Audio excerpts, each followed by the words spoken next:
Dati, noong bata ka pa, binibihisan mo ang sarili mo at gumagawa ka ng sariling lakad mo. Pero pagtanda mo, bibihisan ka nila at dadalhin ka kung saan hindi mo gustong pumunta. Sinabi daw ni Jesus ang mga bagay na ito para ipahiwatig kung anong klaseng kamatayan ang haharapin ni San Pedro para maparangalan ang Panginoon. At ang kasunod ay sinabi ng Panginoon, sumunod ka sa akin.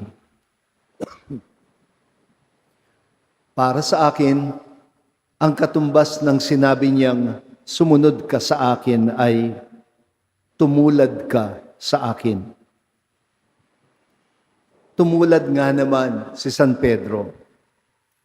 Hinarap niya kung papaanong hinarap ni Jesus ang mga umusig sa kanya.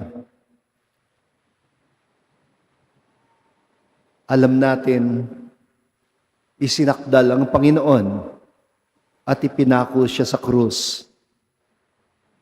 Pero ayon sa tradisyon, kahit ganoon din, ang hinarap na kamatayan ni San Pedro, matapos na siya'y isakdal at hukuman ng kamatayan sa krus, pinakiusap daw niya na ibaliktad yung krus na pagpapakuan sa kanya. Para bang paraan niya ito para sabihin na malayo pa siya sa Panginoon na ibig niyang sundin at tularan. Ang first reading naman natin ay tungkol kay San Pablo. Ikinukwento ng gobernador na Romano na si Festus ang eksena ng iharap kay gobernador na si Felix si San Pablo. Kinuwento niya kung gaano katapang ang apostol na ito na humarap sa mga nagsampa ng sakdal laban sa kanya. At kung paano daw sinabi ni Felix na gobernador sa mga nagsampa ng demanda na hatulan siya.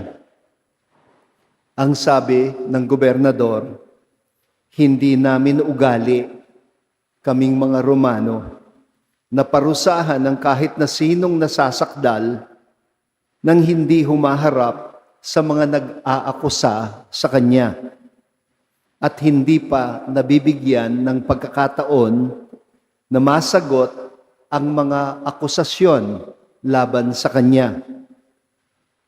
May tawag po dito sa English, sa batas. Ang tawag dito, due process. Due process ang tinutukoy ng gobernador na si Festus. Noon pa man, bahagi na pala talaga ang due process sa usapin ng paghahangad ng hustisya mula sa hukuman. Parang napapanahon ang mga pagbasa natin ngayon sa mga nagaganap nitong nakaraang linggo sa Senado natin sa Pilipinas. Kung sina San Pedro at San Pablo ay matapang na humarap sa mga nagsampa ng kaso laban sa kanila, baliktad ang nangyari sa Senado. Nakipagpatintero ang inaarestong senador para una, makapasok sa Senado, mabigyan ng protective custody at may dagdag yung boto niya para makabuo ng bagong majority at bagong liderato sa Senado. Siyempre, kung tinulungan siya na makapasok, di tutulungan din siya na makalabas kahit walang umaamin sa mga kaalyado. Mabuti pa nga siya, binibigyan ng oportunidad na dumaan muna sa due process ayon sa international law. Sa ilang libong mga tao na pinaslang noong kasagsagan ng tinatawag na drug war, wala namang due process. Bang-bang patay. Basta na lang tinuldukan ang mga buhay. Parang biglang ibinalik sa alaala ko yung taon na ako din ay sinampahan ng mga kaso at kinailangan kong humarap sa piskalya para sagutin ang 5 criminal charges laban sa akin. Kasama ng mga 35 other people, 4 kaming mga bishops, at ang ilan ay mga pare. Nangyari ho ito noong 2019. 5 kaso: sedition, inciting to sedition, cyber libel, obstruction of justice, estafa. Pero humarap ako.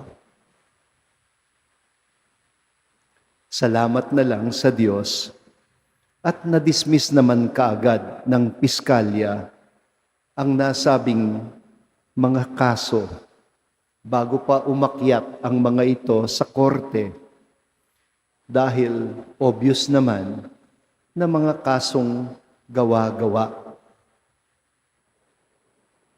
Yun kasi yung mga panahon na madalas kong tinatanong, bakit ba halos araw-araw may pinapatay dito sa atin na di umano ay drug suspects na nanlaban? Pero wala ni katiting na pribilehyo ng due process para sa kanila. Pwede naman silang kasuhan. Pwede naman silang papanagutin sa batas kung may nagawang kasalanan. Pero bakit walang due process sa mga mahihirap? Ay mga kapatid, ipagdasal po natin ang mga lingkod bayan natin sa Senado, lalo na ang bagong majority at liderato, na sana kung pareho lang ang Diyos na dinadasalan natin at pareho lang din ang Biblia na binabasa natin, sana tularan din nila ang Panginoon na malakas ang loob na humarap sa mga nagsakdal sa Kanya para managot, lalo na ang mga lingkod bayan natin ay mga mambabatas at pinapasweldohan natin at nanumpa ng katapatan, hindi naman sa mga kaalyado sa politika, nanumpaan sila ng katapatan sa ating konstitusyon.